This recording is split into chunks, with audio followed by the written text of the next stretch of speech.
Perkenalkan, nama saya Hoki Muali, NIM 2120 Prodi Teknik Informatika.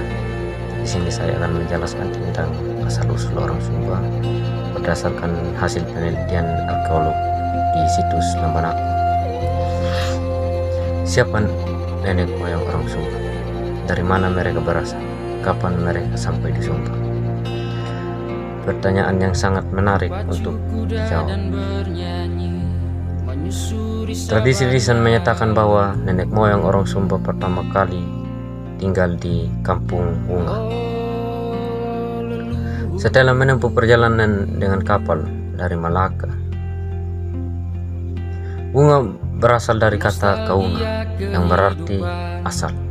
Seperti namanya, Desa Wunga berada di Kecamatan Haru, Sumba Timur. Ini dipercaya sebagai kampung asal orang Sumba. Dari kampung inilah kemudian menyebar dari wilayah lain.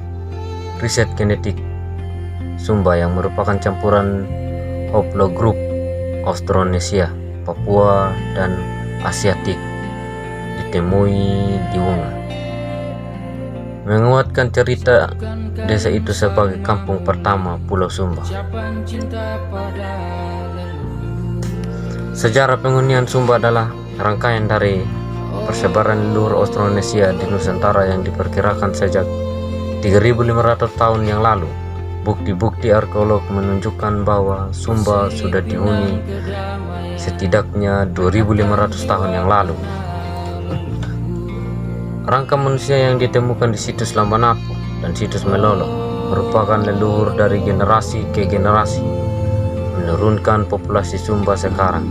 Sangat mungkin kedua situs ini merupakan hunian-hunian awal sebelum generasi-generasi berikutnya menyebar ke wilayah lain di Sumba. 5 rangka manusia yang ditemukan pada ekskavasi di situs Lambanako tahun 2017 merupakan ras Mongoliet, sementara analisa yang pernah dilakukan pada rangka manusia di situs Melolo berkarakter ras Mongoliet yang kuat bercampur dengan ras Australomonesia berusia 2.800 tahun yang lalu. Data sementara ini selaras dengan hasil analisa DNA yang dilakukan lembaga Eijkman terhadap populasi Sumba sekarang yang memperlihatkan campuran kedua ras tersebut. Bahkan di antara ras Mongoliet diperkirakan campuran kelompok penutur Austronesia dan Austrosiatik. Keragaman genetik ini didukung pula hasil studi bahasa Sumba di mana 35% diantaranya merupakan bahasa Austronesia, sedangkan 65% bahasa non-Austronesia atau Papua. Situs Lambanako merupakan situs kunci dalam pemahaman kehidupan leluhur Austronesia atau tentang siapa yang disebut sebagai populasi asli Sumba.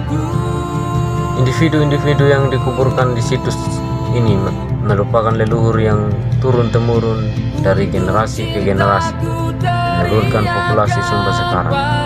Boleh jadi situs ini merupakan hunian-hunian awal sebelum generasi berikutnya menyebar ke wilayah lain di Sumba. Persebaran yang berlangsung seiring perjalanannya waktu akhirnya menjadikan keseluruhan wilayah pulau dihuni seperti yang kita lihat sekarang.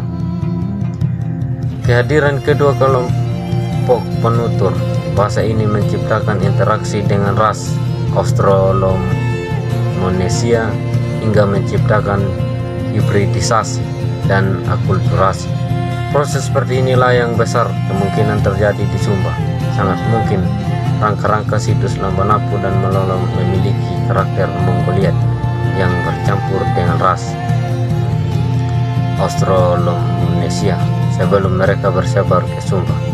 Hal ini diperkuat oleh temuan berupa tembikar dan beliung persegi yang merupakan budaya khas penutur Austrosiatik dan Austronesia. Sebelum kedatangannya ke Sumba, diduga sudah dihuni populasi Austronesia, sehingga menjadikan campuran genetik di antara keduanya. Kondisi yang terus berlangsung lambat laun menjadikan campuran Australomonesia yang semakin kuat sebagai mana kita lihat sekarang. Keberadaan situs Lambanapa merupakan tambahan tentang diaspora turun Australanesia dalam persebarannya di kawasan Nusantara. Mereka menyebar ke pulau-pulau dengan cara berlayar mengarungi laut dan selat. Dengan menelusuri pantai, mereka berhenti di muara-muara sehingga dan mengeksplorasi lingkungan untuk mengetahui kelayakan huni. Keletakan Lambanapa yang tidak jauh dari sungai menunjukkan model persebaran semacam ini. Situs Lambanapa yang hanya berjarak 10 km dari Waingapu merupakan situs hunian leluhur Sumba. Kehadirannya di Sumba adalah bagian dari persebaran mereka ke Kepulauan Nusantara lewat laut dalam mencari ladang kehidupan yang baru. Lambanapa yang menempati lembah di sekitar daerah aliran sungai Kambaniru sebelum bermuara ke laut merupakan pilihan yang tepat karena merupakan lingkungan yang sangat ideal. Mungkin itu saja penjelasan dari saya.